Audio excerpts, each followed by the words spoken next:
এত অসুস্থতা নিয়েও যে রান্না করতে পারবো সেটা কখনো আসলে কল্পনাও করতে পারিনি। সবাইকে নমস্কার, সবাই কেমন আছেন? আশা করি সবাই ভালো আছেন। আমরা সবাই ভালো আছি এ কথা বললে ঠিক হবে না। আমি অনেক বেশি অসুস্থ ছিলাম গতকাল, তারপরে ২ দিন আর কি। আপনাদের সাথে যে আজকে আমি কথা বলতে পারবো, রান্নার মাধ্যমে আসলে এই কথাগুলো শেয়ার করতে পারবো সেটা আসলে কখনো ভাবি নাই। তো গত দিনও আমার এই সময়ে এত খারাপ অবস্থা গিয়েছিল, কি আর বলবো। তো যাই হোক, সেই সময়টা হয়তোবা আমার ঈশ্বরের কৃপায় কেটে গিয়েছে। তো আগের তুলনায় অনেকটাই ভালো আছি। আপনাদের আশীর্বাদ আমার সাথে আছে জন্য আজকে ভিডিওটা আমি কন্টিনিউ করতে পারতেছি। তো একদিন পরে ভিডিওটা দিচ্ছি। তো আমি আসলে ভাবিনি যে এত তাড়াতাড়ি আপনাদের সাথে শেয়ার করতে পারবো।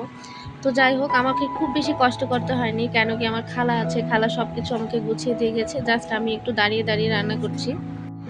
আর গতদিন তো আমার হাসব্যান্ড, আসলে তার কথা না বললেই না, আমাকে যে এতটা সেবা করেছে হয়তোবা সেই কারণে আমার আহ, এই সুস্থতা এত দ্রুততার মধ্যে হচ্ছে আমি সেরে উঠেছি।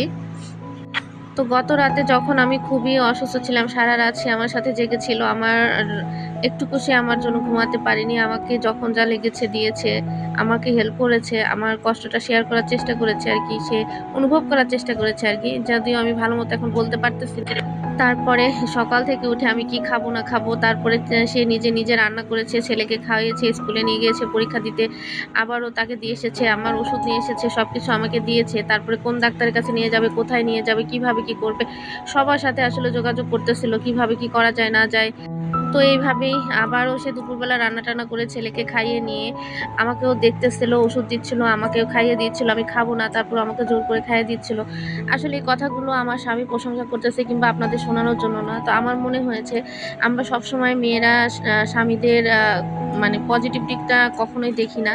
আসলে তারা কিন্তু আসলে ভালো, অনেকটাই ভালো, যারা আসলে তাদের মধ্যে মনুষ্যত্ববোধ আছে তারা।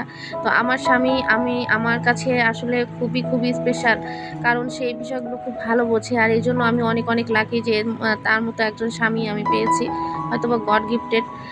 যদিও হ্যাঁ, আমি তার জন্য যে করি না তা কিন্তু নয়, সেও হচ্ছে অসুস্থ হয়েছিল, তার জন্য আমি অনেকটা করেছিলাম। আসলে এই কথা নিজের কথা বললে কেমন শোনা যায়, তারপরেও আমরা দুজনের জন্য একদম কোনো কিছু হলে সবসময় দুজনের একে পরিপূরক হয়ে থাকি। তো যাই হোক, আর কিছু না বলি, আমার জন্য সবাই আশীর্বাদ করবেন। সবাইকে ধন্যবাদ জানিয়ে আজকের ভিডিওটা এখানেই রাখছি। Thank you.